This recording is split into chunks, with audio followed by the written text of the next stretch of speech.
today. Um, just wanted to increase my hours so then that way if people miss me just because of a few minute difference, then at least they can catch me this way. But yeah, let's see what's going on.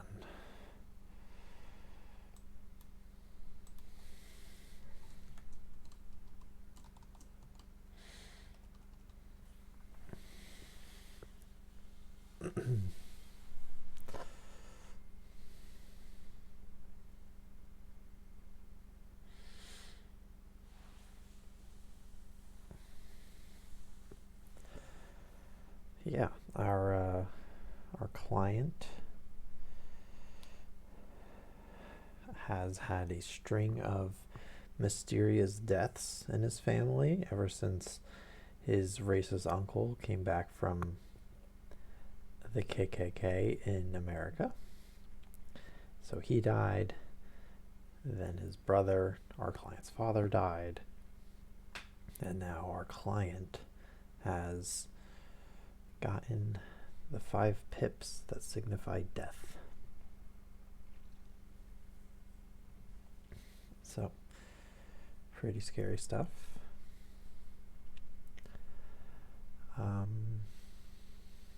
Yeah.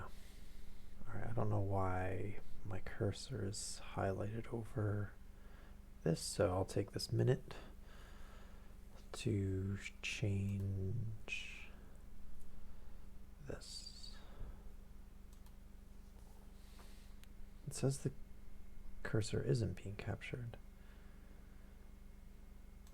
Interesting.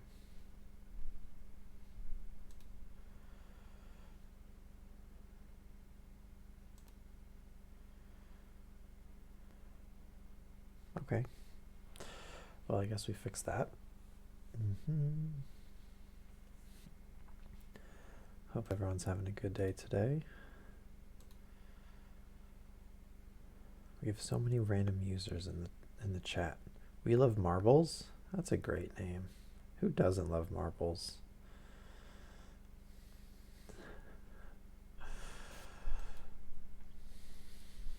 I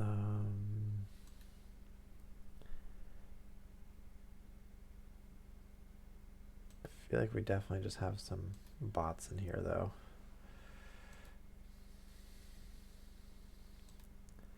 It's the free. Interesting.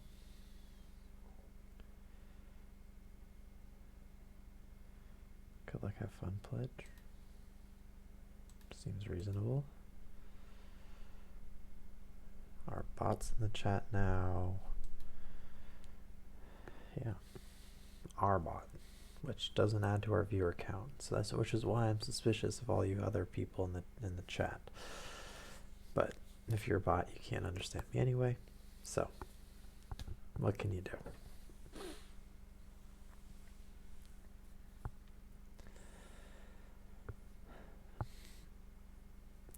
If there is someone else out there, hope you're doing well. I'll start reading in somewhere around 2 to 7 minutes. Yeah.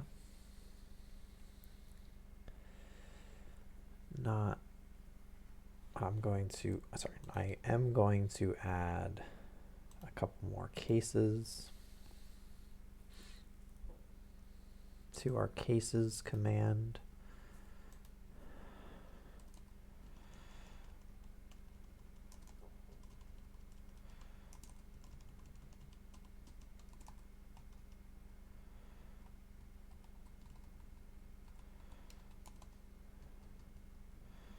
So we had a case of identity, and now we have a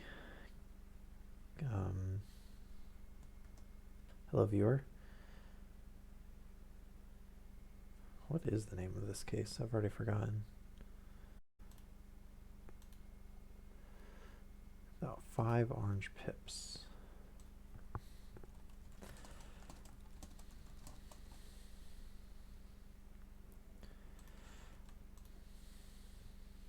So I'm just adding a command for that, and then we'll start reading. Still doesn't like our line breaks. So we're going to add a couple different ones, see if any of these work.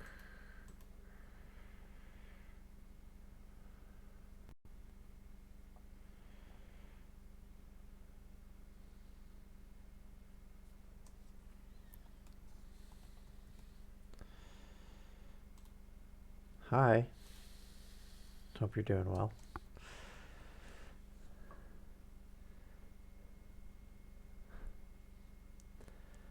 Okay, none of those worked either. Cool, cool.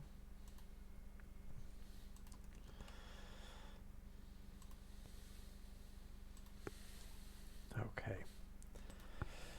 Making the last command, and then I'll start reading. Thanks for joining me today. I hope your throat is feeling a little better and your voice is back. So this is the 5 orange pips. Details the mysterious deaths of a family after the uncle returns from America, leaving the KKK.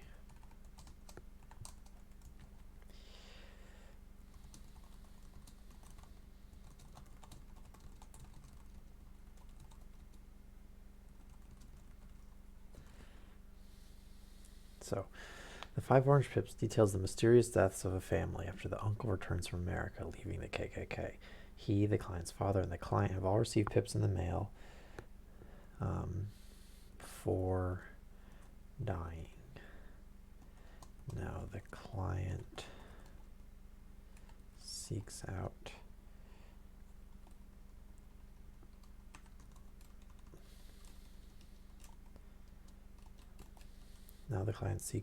Sherlock before the same fate falls on him. Okay. All right, we can get started then. So to catch you up, we have the client, John, who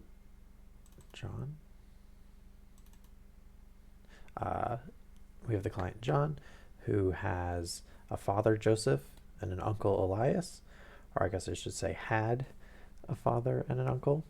The uncle sort of raised John, treated him well, but that was after he came back from America, where Elias was part of the KKK, but he escaped, and the KKK then sent him a letter, not a letter, 5 pips, and the message, presumably it was on a letter, to return some papers to the KKK. But having not done that, having burned the papers, the uncle then mysteriously drowned on a walk at night. Then a couple years later, the father received some pieces of orange in the mail, and then he died a few days later. And now the client has received a few pieces of orange in the mail and is like, oh geez, I thought this was over. Sherlock Holmes, help me, keep me alive. I don't know what to do. The KKK is going to kill us all.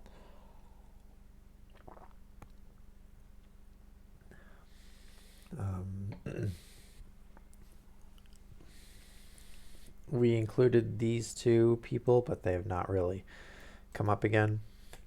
But yeah. Okay. All right. It had cleared in the morning, and the sun was shining with a subdued brightness through the dim veil which hangs over the great city. Sherlock Holmes was already at breakfast when I came down. You'll excuse me for not waiting for you, said he. I foresee, a very busy day before me, and looking into this case of young Openshaw's. What steps will you take? I asked. It will very much depend on the results of my first inquiries. I may have to go down to Horsham after all. You will not go there first? No, I shall commence with the city. Just ring the bell, and the maid will bring up your coffee. As I waited, I lifted the unopened newspaper from the table and glanced my eye over it. It rested upon a heading which sent a chill to my heart. Holmes, I cried, you are too late. Ah, said he, laying down his cup, I feared as much. How was it done? He spoke calmly, but I could see that he was deeply moved. My eye caught the name of Openshaw and the heading, Tragedy near Waterloo Bridge. Here's the account. Between 9 and 10 last night, Police Constable Cook of the H Division, on duty near Waterloo Bridge, heard a cry for help and a splash in the water. The night, however, was extremely dark and stormy, so that in spite of the help of several passers-by, it was quite impossible to effect a rescue.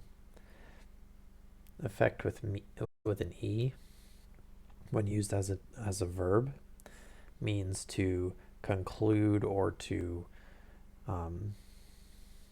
do, basically. So it was impossible to perform a rescue. The alarm, however, was given, and by the aid of the water police, the body was eventually recovered. It proved to be that of a young gentleman whose name, as it appears from an envelope which was found in his pocket, was John Openshaw, and whose residence is near Horsham. Hello. We just started, just like literally a paragraph ago.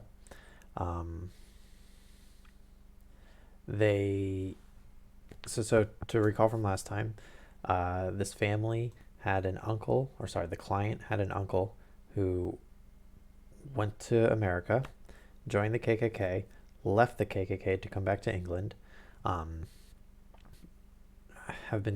got these like pieces of orange in the mail, and then died a few weeks later by drowning just on a walk. Weird. And then the father of the client, a few years later, received these same pips in the mail and then died a few days later. And then our client, a couple days ago, received these pips in the mail, all from the KKK, all saying, hey, give us our papers back. And we just discovered that from last night to this morning, our client has died. He fell off a bridge, it sounds like, near Waterloo Bridge.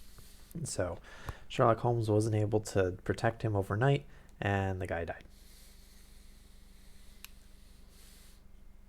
So it was kind of an exciting minute that you missed.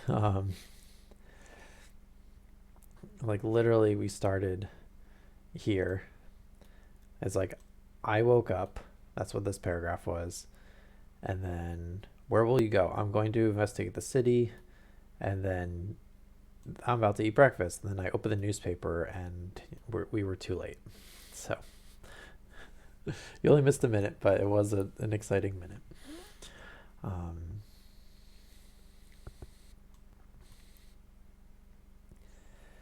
It proved to be that of a young gentleman whose name, as it appears from an envelope which was found in his pocket, was John Openshaw, and whose residence is near Horsham. It is conjectured that he may have been hurrying down to catch the last train from Waterloo Station, and that in his haste and the extreme darkness he missed his path and walked over the edge of one of the small landing places for river steamboats. The body exhibited no traces of violence, and there can be no doubt that the deceased had been the victim of an unfortunate accident, which should have the effect of calling the attention of the authorities to the condition of the riverside landing stages. We sat in silence for some minutes. Holmes more depressed and shaken than I had ever seen him. That hurts my pride, Watson, he said at last. It is a petty feeling, no doubt, but it hurts my pride. It becomes a personal matter with me now, and, if God sends me health, I shall set my hand upon this gang, that he should come to me for help, and that I should send him away to his death. He sprang from his chair and... Sorry about the sneeze.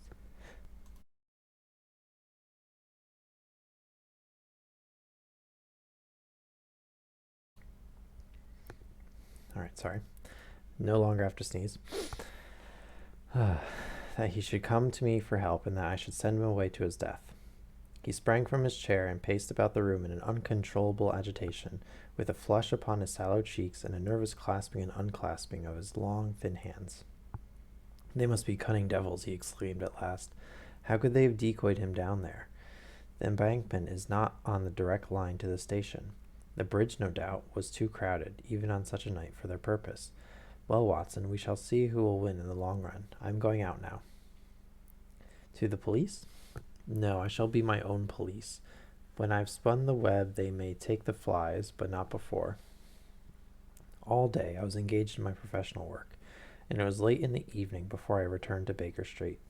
Sherlock Holmes had not come back yet. It was nearly 10 o'clock before he entered, looking pale and worn.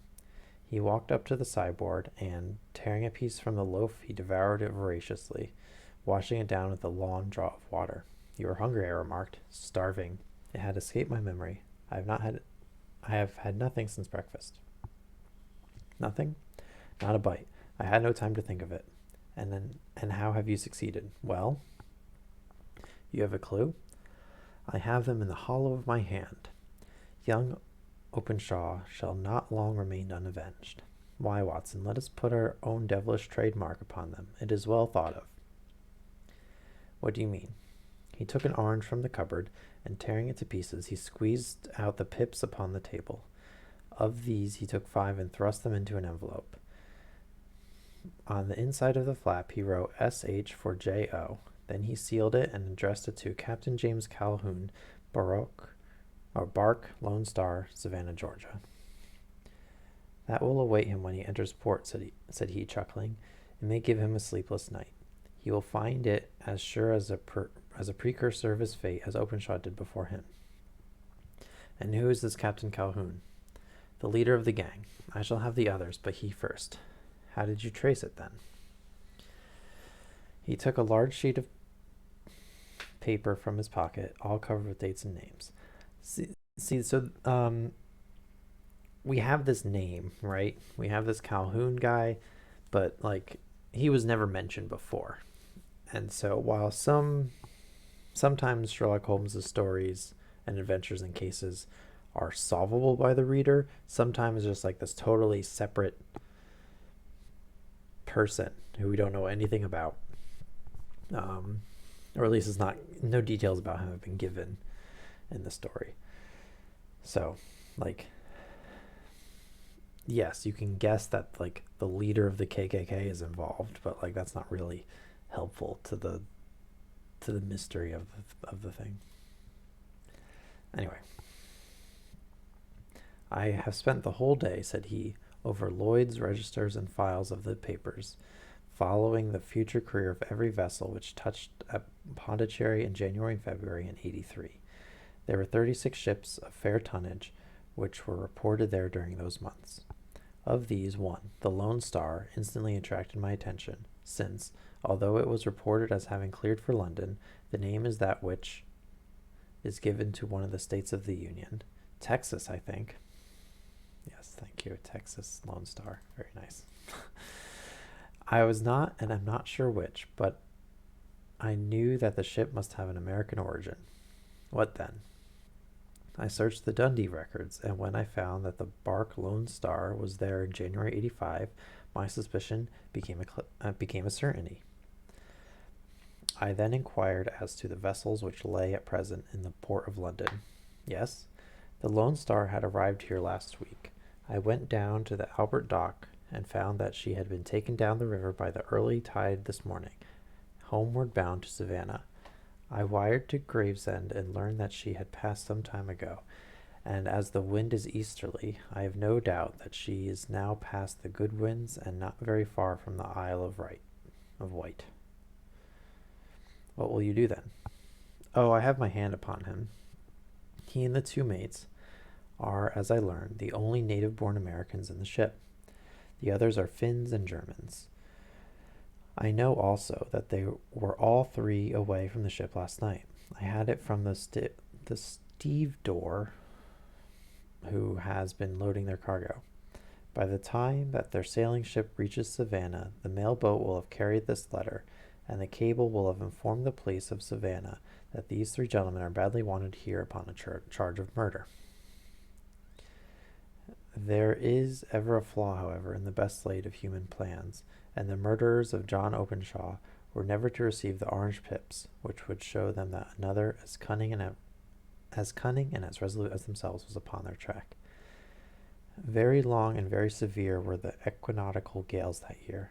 We waited long for the news of the Lone Star of Savannah, but none ever reached us. We did at last hear that somewhere far out in the Atlantic, a shattered stern post of a boat was last swinging in the trough of a wave, with the letters L.S. carved upon it, and that is all we shall ever know of the fate of the Lone Star.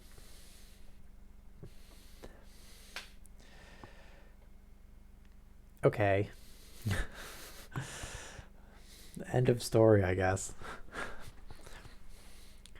Didn't quite catch him. Whatever.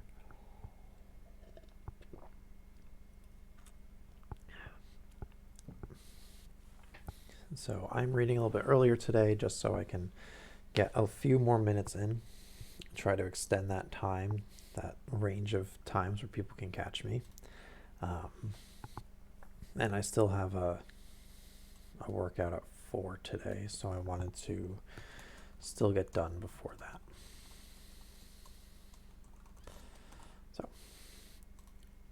So hopefully that gives us enough time to both finish up that story and read The Man with the Twisted Lip.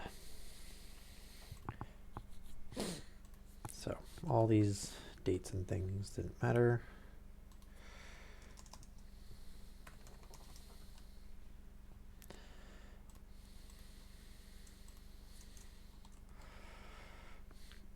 But it's better to take notes of them than not to.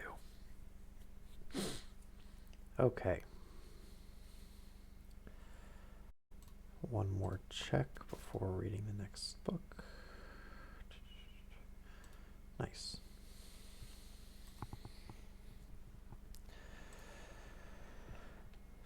How many viewers do you see, like, underneath the stream? Because I see 1, but the viewer list shows both you and Lee, so I'm a bit confused as to why it only shows 1. Not a big deal, but I will keep reading. The Man with the Twisted Lip.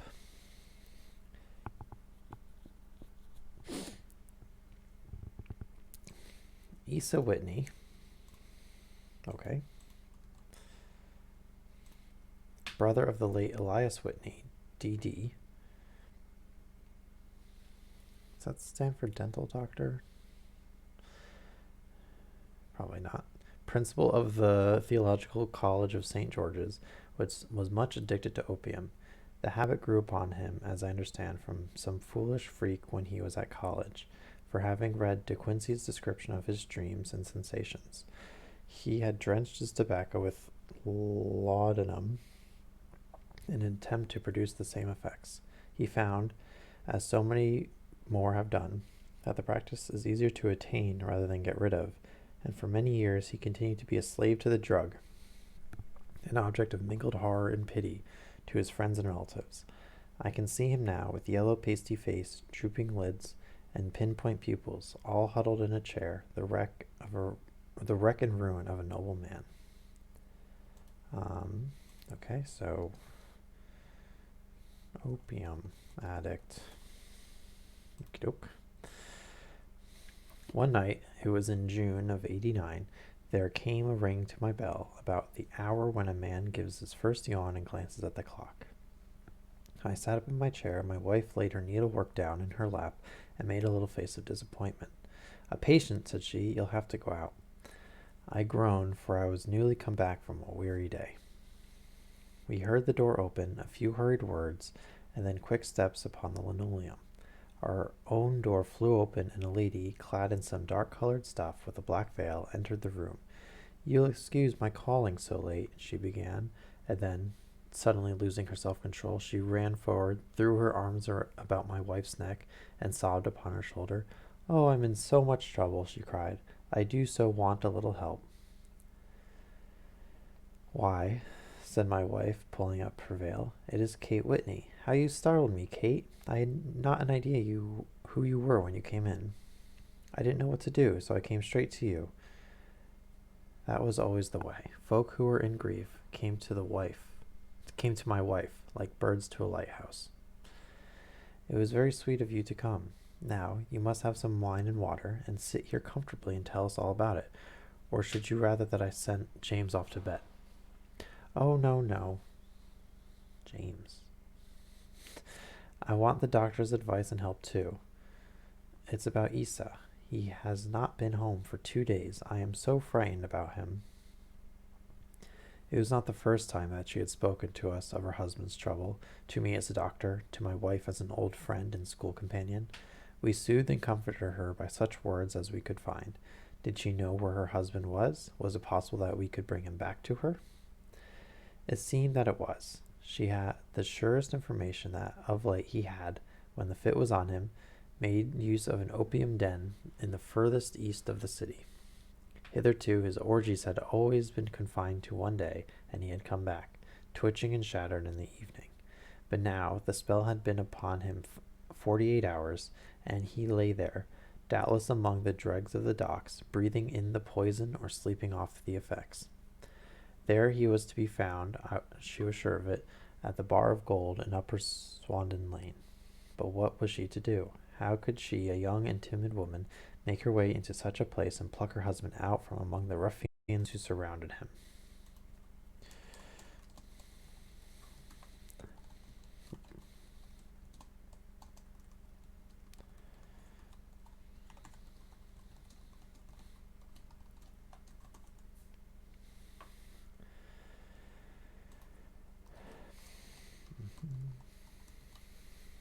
Okay. There was the case, and of course there was but one way out of it.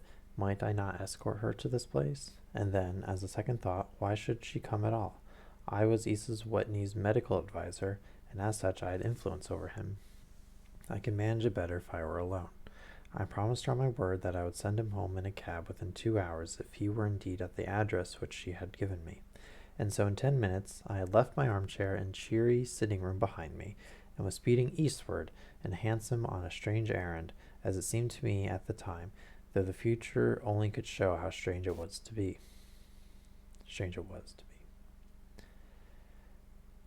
But there was no great difficulty in the first stage of my adventure. Upper Swandam Lane is a vile alley lurking behind the high wharves which line the north side of the river to the east of London Bridge.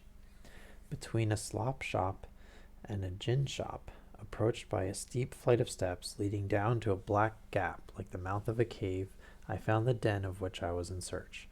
Ordering my cab to wait, I passed down the steps, worn hollow in the center by the ceaseless tread of drunken feet, and by the light of a flickering oil lamp above the door. I found the latch and made my way into a long, low room, thick and heavy with the brown opium smoke, and terraced with wooden berths like the forecastle of an emigrant ship. Through the gloom one could dimly catch a glimpse of bodies lying in strange, fantastic poses, bowed shoulders, bent knees, heads thrown back, and chins pointing upward, with here and there a dark, lackluster eye turned upon the newcomer. Out of the black shadows there gleamed little red circles of light, now bright, now faint, as the burning poison waxed or waned in the bowls of metal pipes.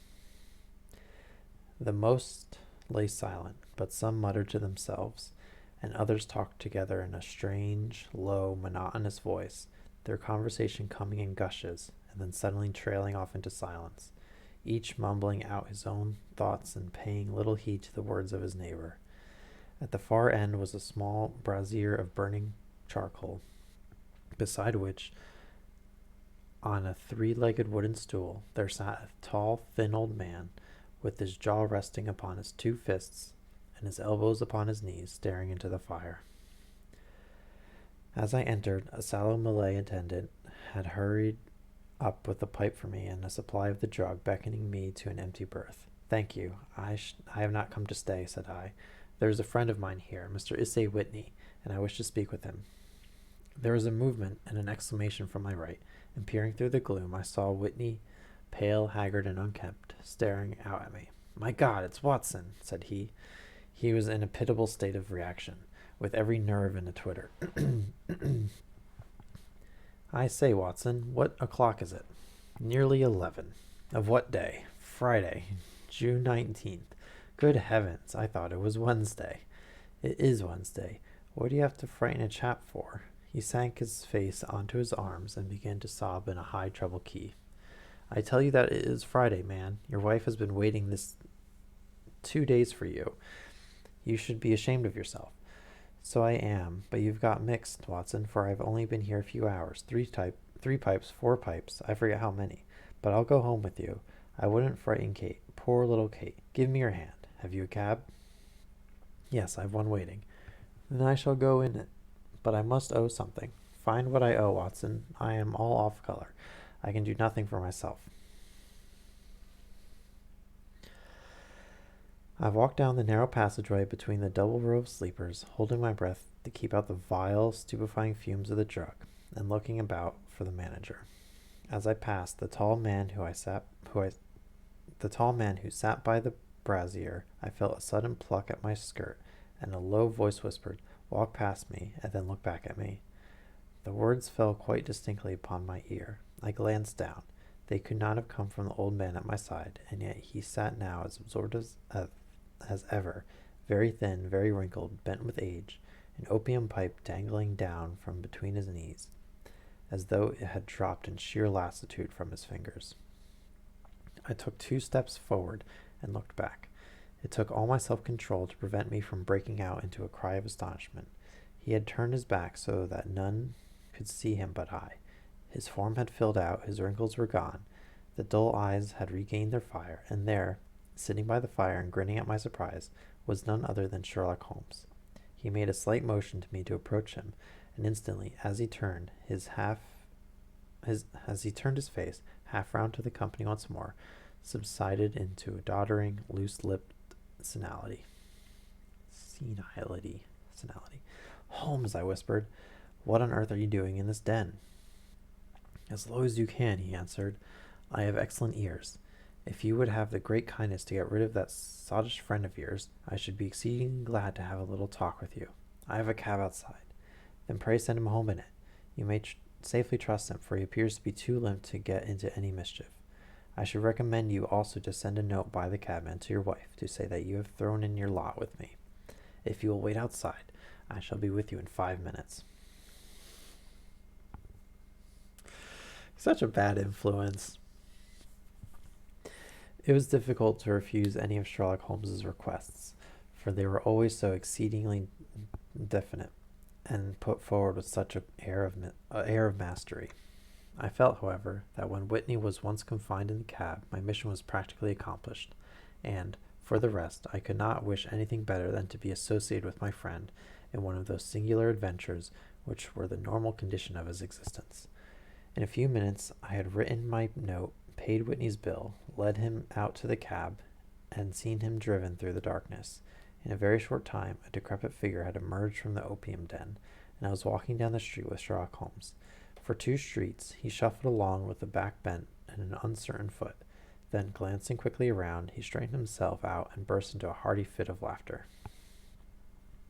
"I suppose, Watson," said he, "that you imagine that I have added opium smoking to cocaine injections, and all the other little weaknesses on which you have favored me with your medical views.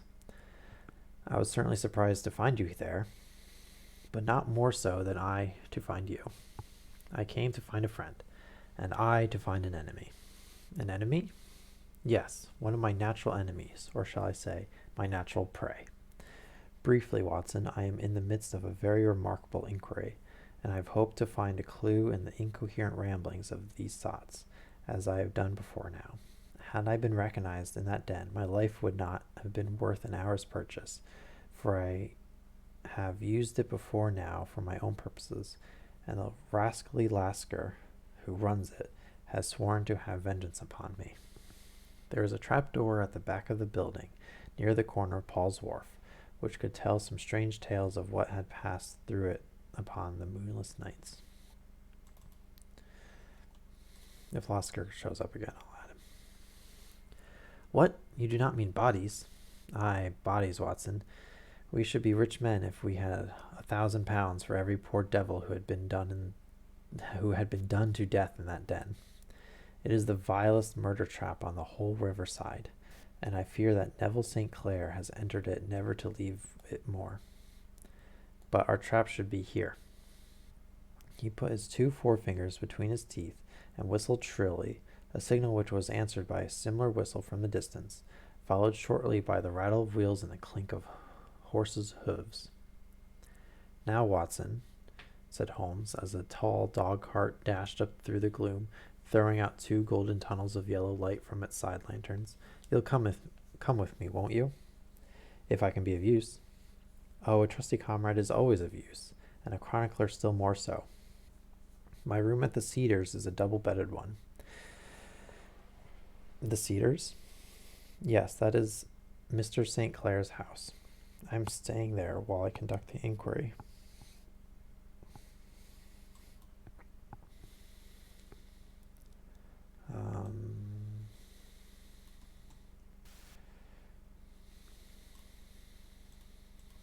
I have a feeling our first few characters don't matter too much. And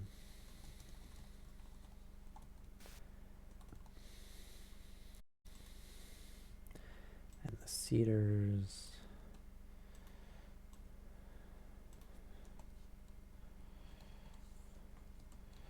Where Neville lived.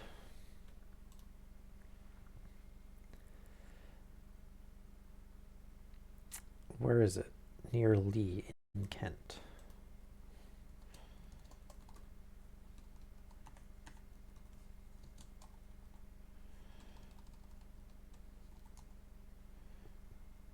Okay. We have a 7-mile drive before us, but I am all in the dark. Of course you are. You'll know all about it presently. Jump up here. All right, John. We shall not need you. Here's half a crown. Look out for me tomorrow, about 11. Give her her head. So long, then. He flicked the horse with his whip, and we dashed away through the endless succession of somber and deserted streets, which widened gradually, until we were flying across a broad, balustraded bridge, with the murky river flowing sluggishly beneath us. Beyond lay another dull wilderness of bricks and mortar, its silence broken only by the heavy, regular footfalls of the policemen, or the songs and shouts of some belated party of revelers. A dull wrack was drifting slowly across the sky, and a star or two twinkled dimly here and there through the rifts of the clouds. Holmes drove in silence, with his head sunk upon his breast, and the air of a man who is lost in thought, while I sat beside him, curious to learn what this new quest might be, which seemed to tax his powers so sorely, and yet afraid to break it upon the current of his thoughts. We had driven several miles, and were beginning to get to the fringe of the belt of the suburban villas, when he shook himself, shrugged his shoulders, and lit up his pipe with the air of a man who has satisfied himself that he is acting for the best. "You have a grand gift of silence, Watson," said he. "It makes you quite invaluable as a companion. Upon my word, it is a great thing for me to have someone to talk to, for my own thoughts are not over pleasant. I was wondering what I should say to this dear little woman tonight when she meets me at the door. You forget that I know nothing about it. I shall just have time to tell you the facts of the case before we get to Lee. It seems absurdly simple, and yet somehow I can get nothing to go upon. There's plenty of thread, no doubt, but I can't get the end of it into my hand. Now, I'll state the case clearly and concisely to you, Watson, and maybe you can see a spark where all is dark to me. Proceed, then. Some years ago, to be definite, in May 1884, there came to Lee a gentleman, Neville Street, Clare, but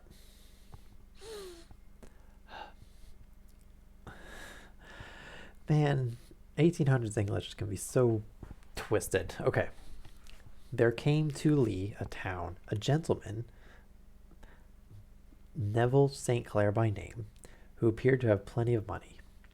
He took a large villa, laid out the grounds very nicely, and lived generally in good style. By degrees he made friends in the neighborhood, and in 1887 he married the daughter of a local brewer, by whom he now has 2 children. He had no occupation, but was interested in several companies, and went into town as a rule in the morning, returning by the 5:14 from Cannon Street every night. Mr. St. Clair is now 37 years of age, is a man of temperate habits and a good husband, a very affectionate father, and a man who is popular with all who know him.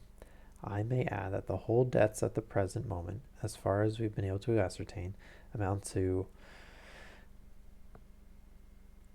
£88.10, 10 shillings, while he has £220 standing to his credit in the capital of County's Bank.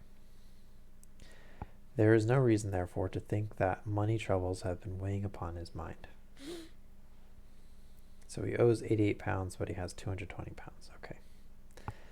Last Monday, Mr. Neville St. Clair went into town rather earlier than usual, remarking before he started that he had 2 important commissions to perform, and that he would bring his little boy home a box of bricks.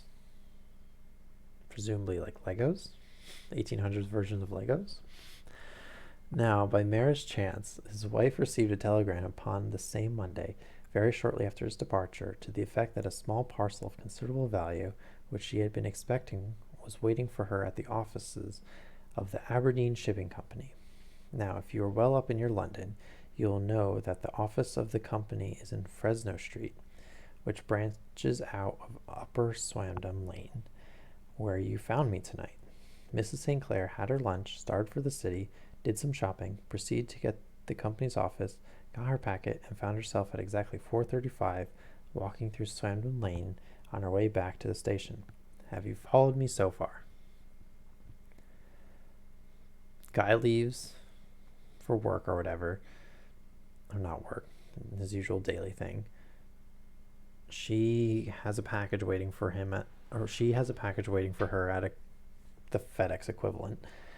Then goes up to London to get it, but does some shopping, and then she's walking her way back half an hour before her husband's due to leave.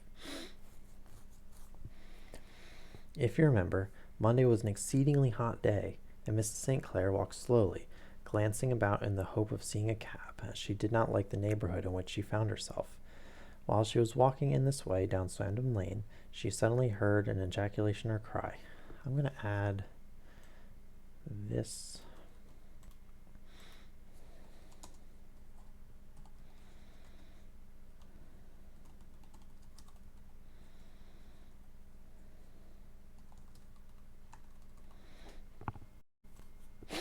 She suddenly heard an ejaculation or cry, and was struck cold to see her husband looking down at her and, as it seemed to her, beckoning to her from a second floor window. The window was open, and she distinctly saw his face, which she describes as being terribly agitated. He waved his hands frantically to her, and then vanished from the window so suddenly that it seemed to her that he had been plucked back by some irresistible force from behind. One singular point which struck her quick feminine eye was that although he wore the same dark coat, such as he had started to town in, he had on neither collar nor necktie. Convinced that something was amiss with him, she rushed down the steps, for the house was none other than the opium den in which you found me tonight, and running through the front room, she attempted to ascend the stairs which led to the first floor. At the foot of the stairs, however, she met this Lascar scoundrel of whom I have spoken, who thrust her back and, aided by a Dane, who acts as an assistant there, pushed her out into the street. Okay.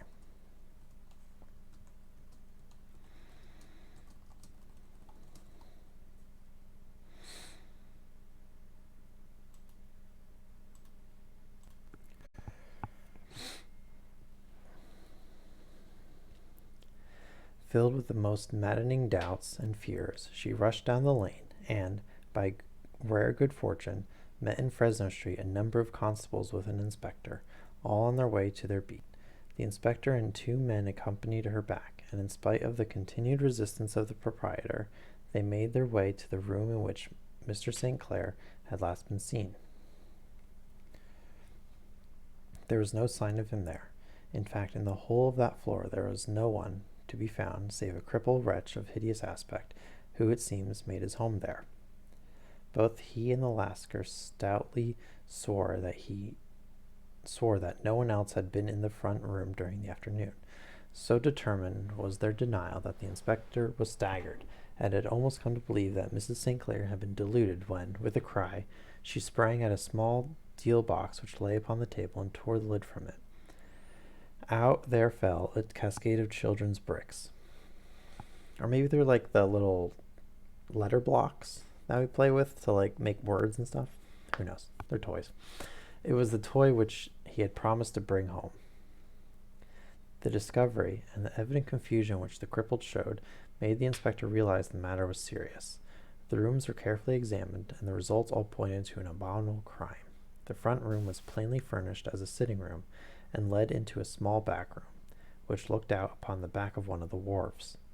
Between the wharf and the bedroom window is a narrow strip, which is dry at low tide but is covered at high tide with at least 4.5 feet of water. The bedroom window was a broad one and open from below. On examination, traces of blood were to be seen upon the window sill, and several scattered drops were visible upon the wooden floor of the bedroom. Thrust away behind a curtain in the front room were all the clothes of Mr. Neville St. Clair, with the exception of his coat. His boots, his socks, his hat, and his watch, all were there. There were no signs of violence upon any of these garments, and there were no other traces of Mr. Neville St. Clair. Out of the window he must apparently have gone, for no other exit could be discovered, and the ominous bloodstains upon the sill gave little promise that he could save himself by swimming, for the tide was at its very highest at the moment of the tragedy. And now, as to the villains who seemed to be immediately implicated in the matter. The Lascar was known to be a man of the vilest antecedents, but, as Mrs. St. Clair's story, he was known to have been at the foot of the stair within a very few seconds of her husband's appearance at the window. He could hardly have been more than an accessory to the crime. His defense was one of absolute ignorance, and he protested that he had no knowledge as to the doings of Hugh Boone, his lodger, and that he could not account in any way for the presence of the missing gentleman's clothes.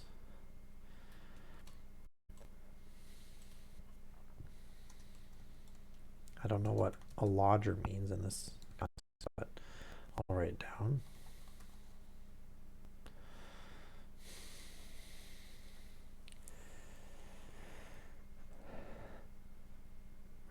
So much for the Lascar manager.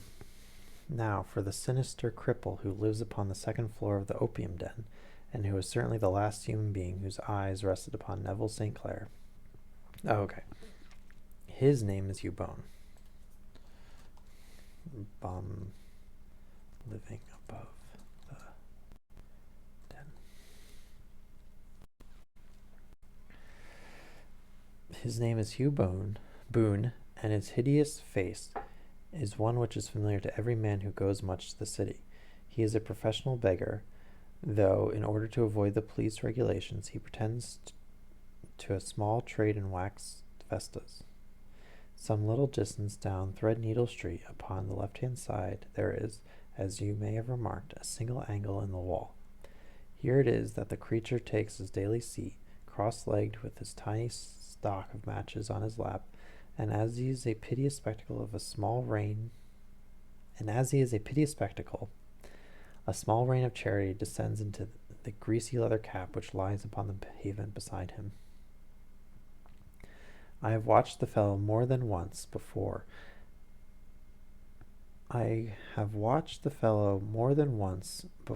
ever I thought of making his professional acquaintance, and I have been surprised at the harvest which he has reaped in a short time. His appearance, you see, is so remarkable that no one can pass him without observing him. A shock of orange hair, a pale face disfigured by a horrible scar, which, by its contraction, has turned up the outer edge of his upper lip, a bulldog chin, and a pair of very penetrating dark eyes, which present a singular contrast to the color of his hair, all mark him out from among the common crowd of mendicants, and so, too, does his wit, for he is ever ready with a reply to any piece of chaff which may be thrown at him by the passer-by. This is the man whom we now learn to have been the lodger at the opium den, and to have been the last man to see the gentleman of whom we are in quest. Whew.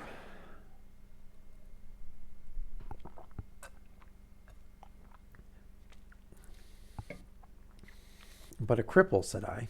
What could he have done single-handedly against a man in the prime of life? He is a cripple in the sense that he walks with a limp. But in other respects, he appears to be a powerful and well-nurtured man. Surely your medical expertise would tell you, Watson, that weakness in one limb is often compensated for by the exceptional strength in the others. Pray continue your narrative.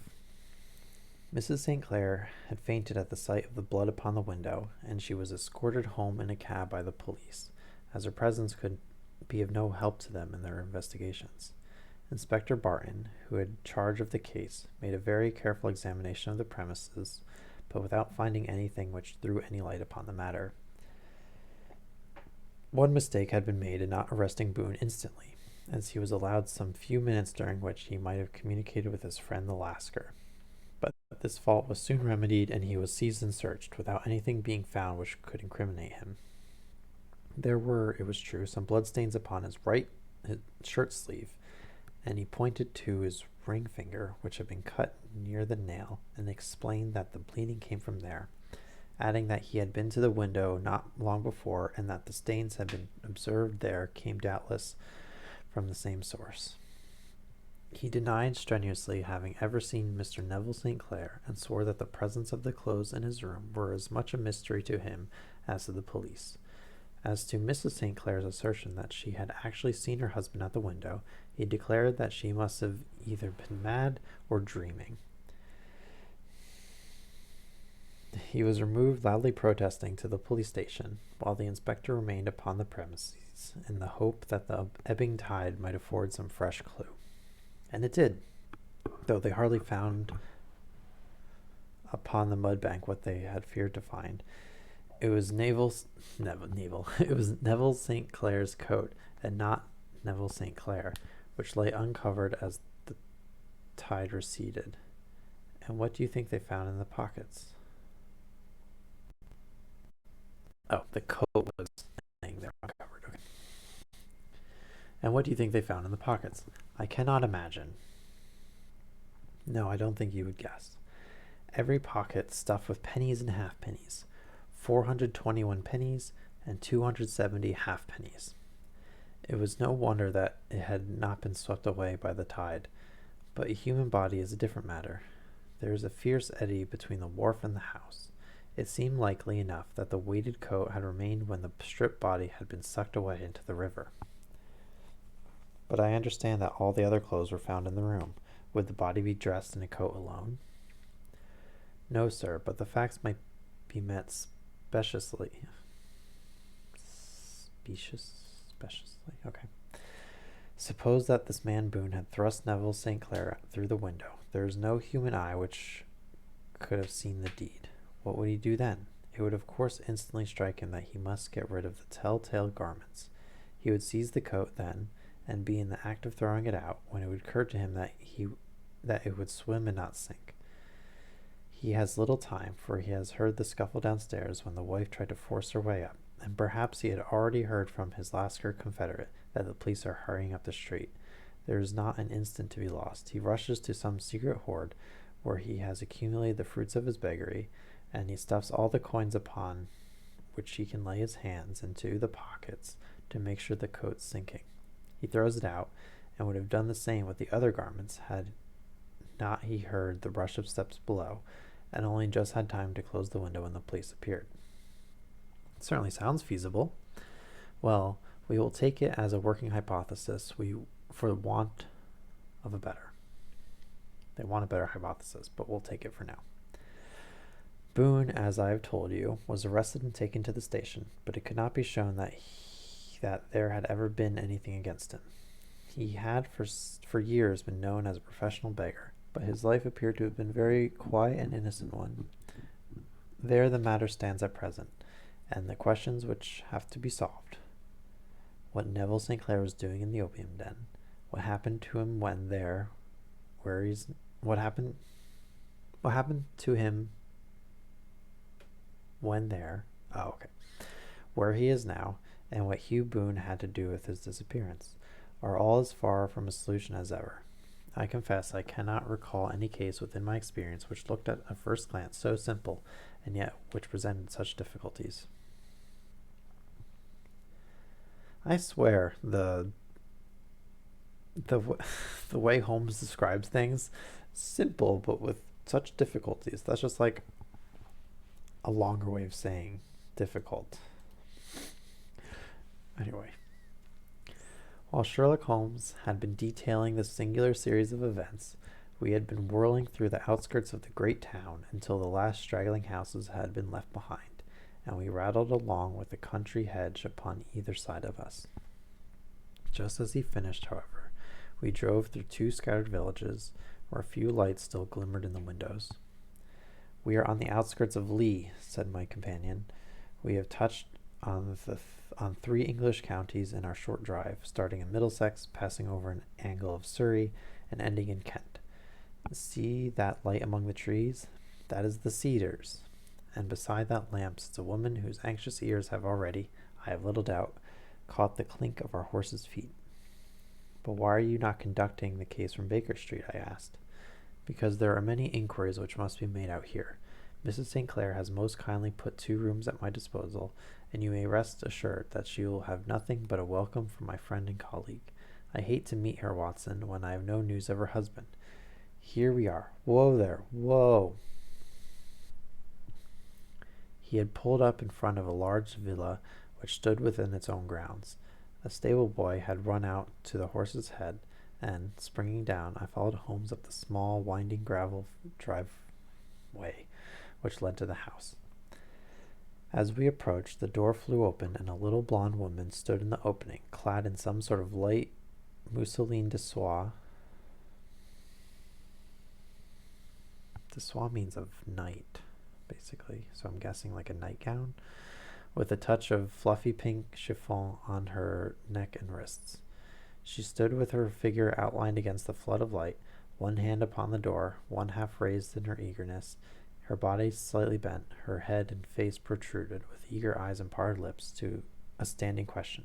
"Well?" she cried. "Well?" And then, seeing that there were 2 of us, she gave a cry of hope which sank into a groan as she saw that my companion shook his head and shrugged his shoulders. "No good news?" "None." "No bad?" "No." I guess he's just missing and not dead.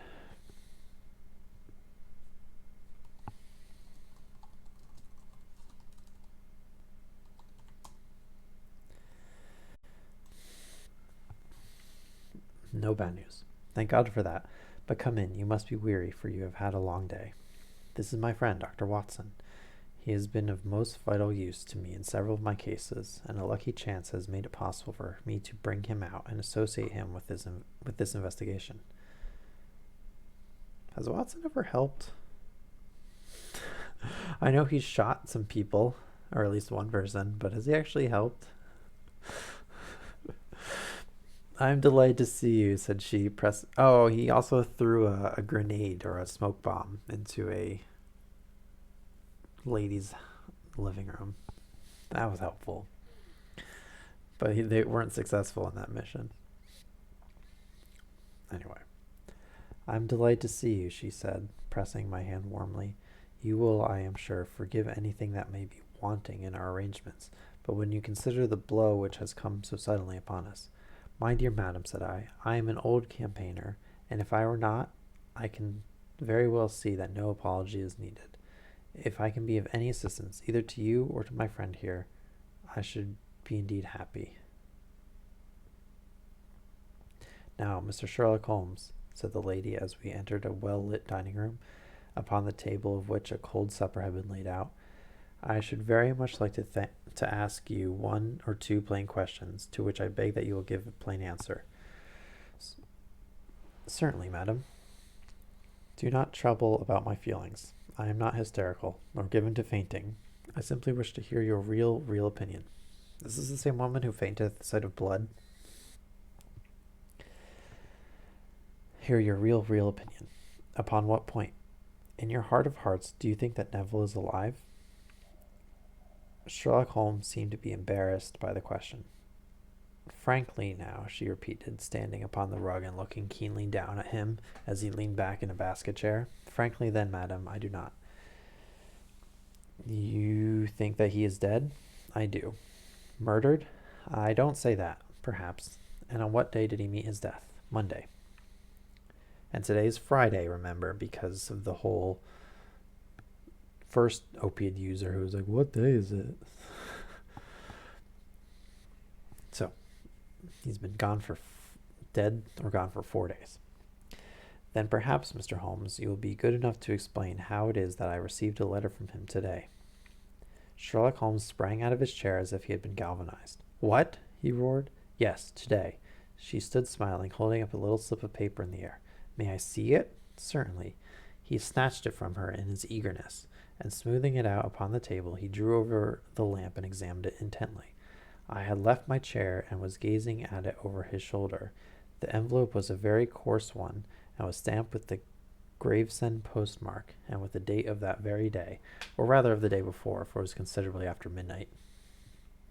Coarse writing, murmured Holmes. Surely this is not your husband's writing, madam. No, but the enclosure is. I perceive also that whoever addressed the envelope had to go and inquire as to the address. How can you tell that? The name, you see, is in perfectly black ink, which has dried itself.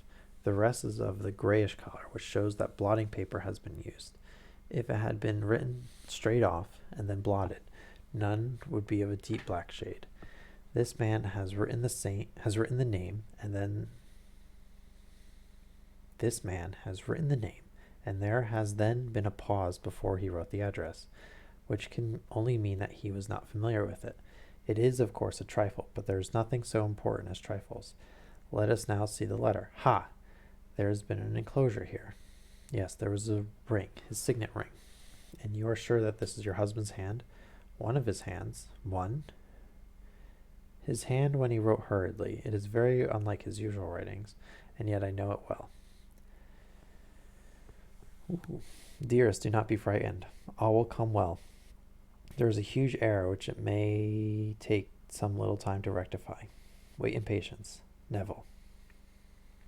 Oh, this is Neville's writing. Dearest, do not be frightened. All will come well. There is a huge error which it may take some time to rectify. Wait in patience. Neville. Written in pencil upon the fly-leaf of a book, octavo size, no watermark. Posted today at Gravesend by a man with a dirty thumb. Do we know St. Clair, who this woman's name is? But anyway. Posted today in Gravesend by a man with a dirty thumb. Ha! And the flap has been gummed, if I am not very much in error, by a person who had been chewing tobacco. And you have no doubt that it is your husband's hand, madam? None. Neville wrote those words, and they are posted today at Gravesend. Well, Miss St. Clair, the clouds lighten, though I should not venture to say that the danger is over. But he must be alive, Mr. Holmes, unless this is a clever forgery to put us on the wrong scent. The ring, after all, proves nothing. It may have been taken from him. No, it is his very own writing. Very well. It may, however, have been written on Monday and only posted today. That is possible. If so, much may have happened between. Oh, you must not discourage me, Mr. Holmes. I know that all is well with him. There is so keen a sympathy between us that I should know if evil came upon him. On the very day that I saw him last, he cut himself in the bedroom, and yet I, in the dining room, rushed upstairs instantly with the utmost certainty that something had happened. Do you think that I would respond to such a trifle and yet be ignorant of his death?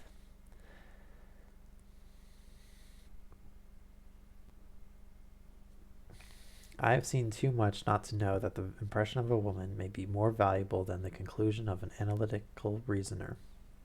And in this letter, you certainly have a very strong piece of evidence to corroborate your view. But if your husband is alive and able to write letters, why should he remain away from you? I cannot imagine. It is unthinkable. And on Monday he made no remarks before leaving you. No. And you were surprised to see him in Swandam Lane. Very much so. Was the window open? Yes. Then he might have called to you. He might. He only, as I understand, gave an inarticulate cry. Yes. A call for help, he thought. Yes, he waved his hands.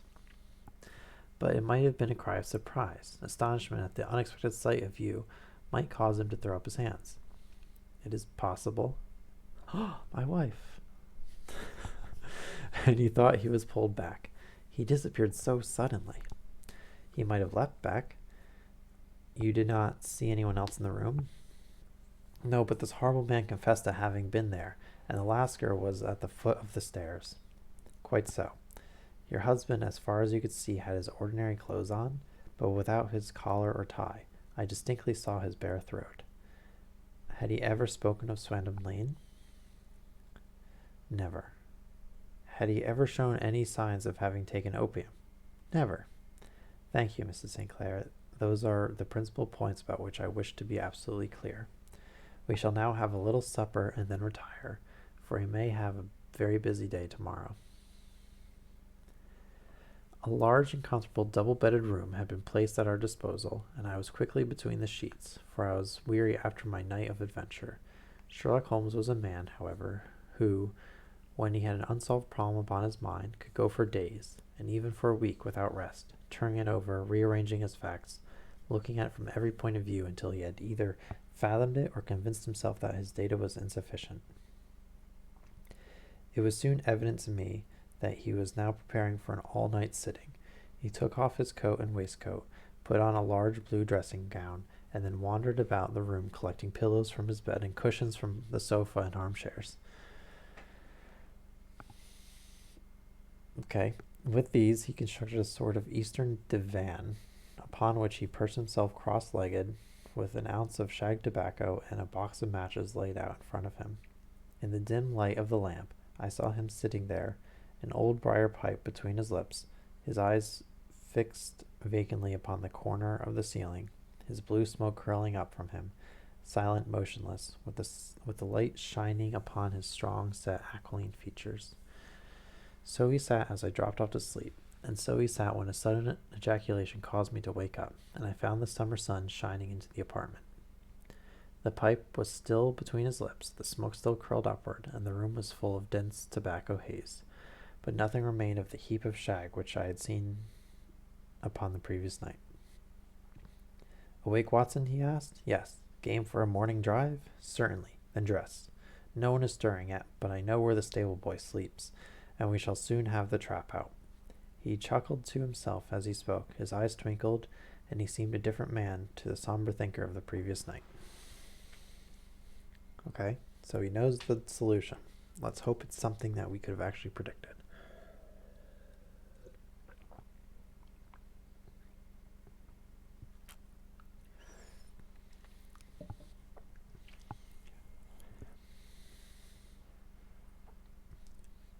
As I dressed, I glanced at my watch.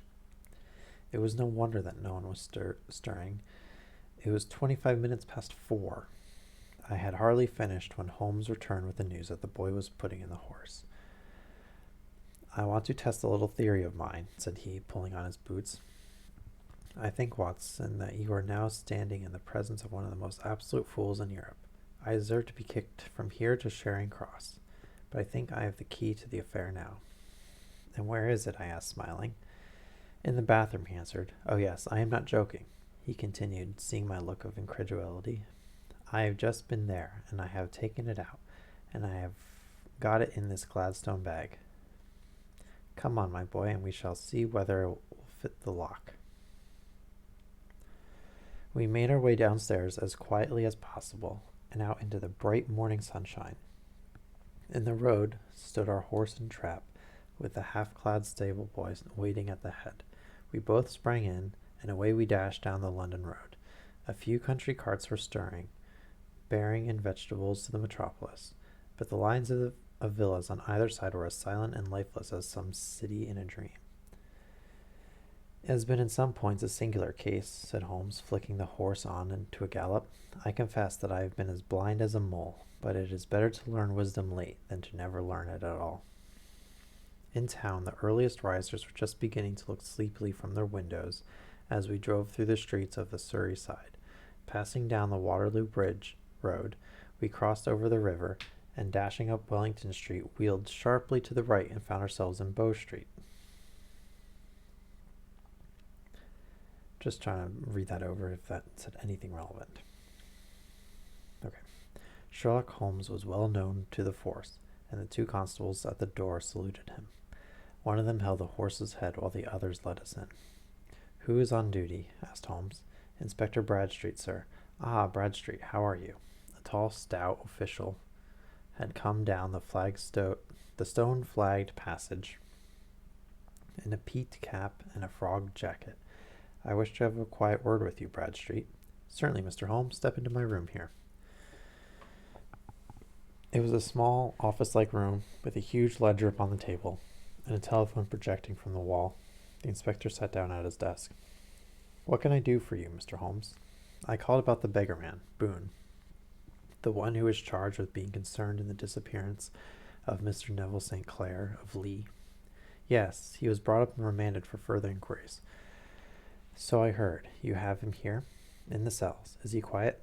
"Oh, he gives no trouble, but he is a dirty scoundrel." "Dirty?" "Yes, it is all we can do to make him wash his hands, and his face is as black as a tinker's. Well, once his case has been settled, he will have a regular prison bath, and I think if you saw him, you would agree with me that he needed it. I should like to see him very much." "Would you? That is easily done. Come this way. You can leave your bag." "No, I think that I'll take it." "Soap is found in the bathroom." "Very good. Come this way, if you please." He led us down a passage, opened the barred door, passed down a winding stair, and brought us to the whitewashed corridor with a line of doors on each side. "The third on the right is his," said the inspector. "Here it is." He quietly shot back a panel in the upper part of the door and glanced through. "He is asleep," said he. "You can see him very well." We both put our eyes to the grating. The prisoner lay with his face towards us in a very deep sleep, breathing slowly and heavily. He was a middle-sized man, coarsely clad as he became his calling, and a colored shirt protruding through the rent in his tattered coat. He was, as the inspector had said, extremely dirty, but the grime which covered his face could not conceal its repulsive ugliness.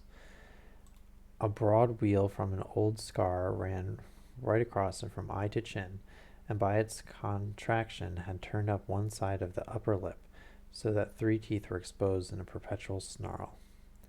A shock of very bright red hair grew low over his eyes and forehead. "He's a beauty, isn't he?" said the inspector.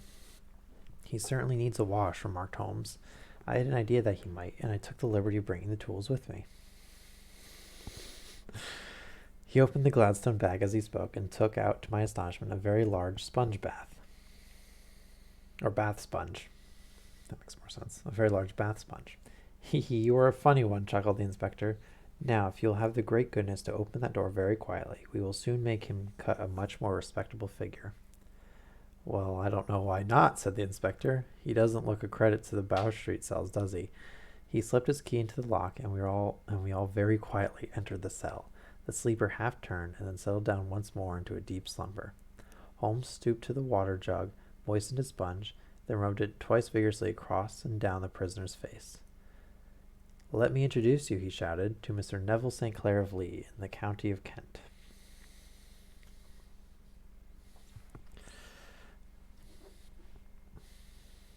And that was I thought of that like a couple paragraphs ago. I was like, we haven't seen Neville since we've captured this guy, and the guy's in jail, which means he can write things, but he can't leave. And also, if he's the only one in the room, also, people know him as a beggar in London, and this guy's always gone during the day and always comes back. Anyway, never in my life have I seen such a sight. The man's face peeled off under the sponge like the bark from a tree. Gone was the coarse brown tint. Gone, too, was the horrid scar which seamed it across, and the twisted lip which had given the repulsive sneer to the face. A twitch brought away the tangled red hair, and there, sitting up in bed, was a pale, sad-faced, refined-looking man, black-haired and smooth-skinned, rubbing his eyes and staring about him with sleepy bewilderment. Then, suddenly realizing the exposure, he broke into a scream and threw himself down with his face to the pillow. "Great heavens!" cried the inspector. "It is, indeed, the missing man. I know him from the photograph." The prisoner turned with the reckless air of a man who abandons himself to his destiny. "Be it so," said he, "and pray, what am I charged with?" "With making away with Mr. Neville St. Oh, come, you can't be charged with that unless they make a case of attempted suicide of it," said the inspector with a grin. "Well, I've been 27 years in the force, and this really takes the cake." "If I am Mr. Neville St. Clair, then it is obvious that no crime has been committed, and that, therefore, I am illegally detained." "No crime, but a great error has been committed," said Holmes. "You would have done better to have trusted your wife." "It was not the wife, it was the children," groaned the prisoner. "God help me. I would not have them ashamed of their father. My God, what an exposure. What can I do?" Sherlock Holmes sat down beside him on the couch and patted him kindly on the shoulder. "They have couches in jail?" "Things have certainly changed." "If you leave it to a court of law to clear the matter up," said he, "of course you can hardly avoid publicity. On the other hand, if you convince the police authorities that there is no possible case against you, I do not know that there is any reason that the details should find their way into the papers. Inspector Bradstreet would, I am sure, make notes upon anything which you might tell us and submit it to the proper authorities. The case would then never go into court at all." "God bless you," cried the prisoner passionately. "I would have endured imprisonment, even execution, rather than have left my miserable secret as a family blot to my children." "You are the first who have ever heard my story. My father—" Oh, well, God, why do we need a story? "My father was a schoolmaster in Chesterfield, where I received an excellent education. I traveled in my youth, took to the stage, and finally became a reporter on an evening paper in London. One day my editor wished to have a series of articles upon begging in the metropolis, and I volunteered to supply them. There was the point from which all my adventures started. It was only by trying begging as an amateur that I could get the facts upon which to base my articles. When an actor I had, of course, learned the secrets of making up, and had been famous in the green room for my skill. I took advantage now of my attainments. I painted my face, and to make myself as pitiable as possible, I made a good scar and fixed one of my lip in a twist by the aid of a small slip of flesh-colored plaster. Then, with a red head of hair and an appropriate dress, I took my station in the business part of the city, ostensibly as a match seller, but really as a beggar. For 7 hours I applied my trade, and when I returned home in the evening, I found to my surprise I had received no less than 26 shillings and 4 Ds. I don't know what D stands for. I wrote my articles and thought little more of the matter until some time later I backed a bill for a friend who had a writ served upon me for £25. I was at my wits' end where to get the money, but a sudden idea came to me. I begged a fortnight's grace from the creditor, asked for a holiday from my employers, and spent the time in begging in the city under my disguise. In 10 days I had the money and had paid the debt. Well, you can imagine how hard it was to settle down to arduous work at £2 a week, when I knew that I could earn as much in a day by smearing my face with a little paint, laying my cap on the ground, and sitting still. It was a long fight between my pride and the money, but the dollars won at last, and I threw up reporting and sat day after day in the corner which I had first chosen, inspiring pity by my ghastly face and filling my pockets with coppers. Only one man knew my secret. He was the keeper of a low den in which I used to lodge in Swandam Lane, where I could every morning emerge as a squalid beggar and in the evenings transform myself into a well-dressed man about town. This fellow, a Lascar, was well paid by me for his rooms, so that I knew that my secret was safe in his possession.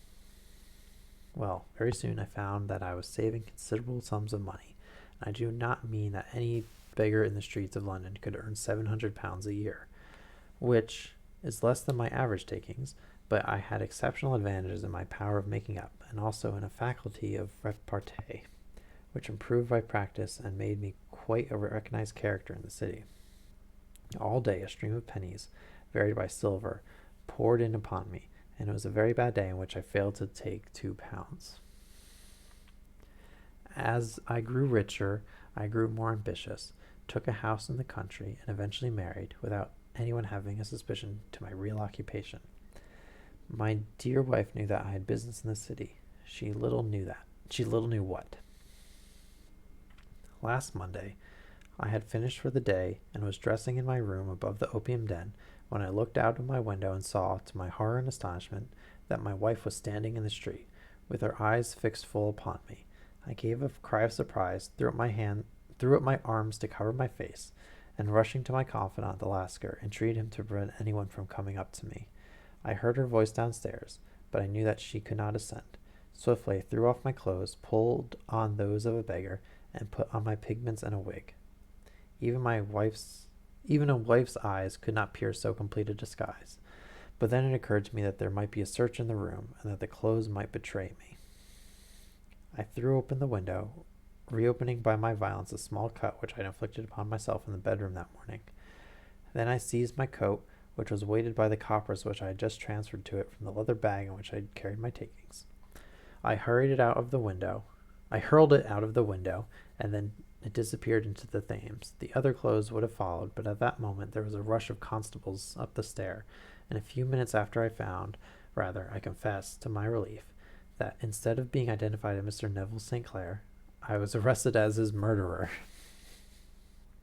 I do not know that there is anything else for me to explain. I was determined to preserve my disguise as long as possible, and hence my preference for a dirty face.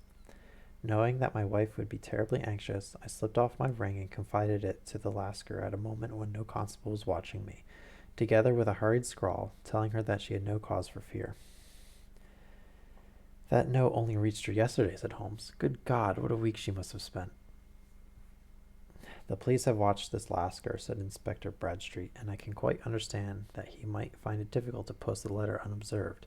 Probably he handed it to some sailor or customer of his, who forgot all about it for some days. That was it, said Holmes, nodding approvingly. I've no doubt about it. But have you never been prosecuted for begging? Many times. But what was a fine to me? That's ridiculous. The punishment for begging is a fine? Why is there... Oh my God. Something's never changed.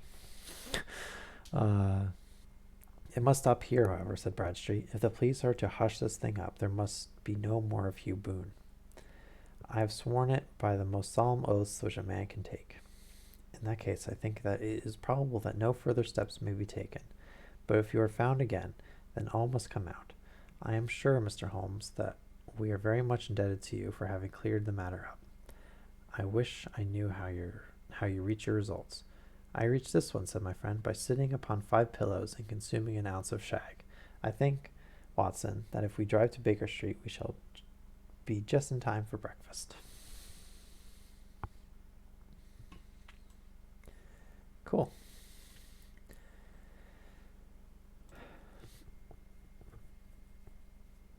So, it's been like an hour and 20 minutes.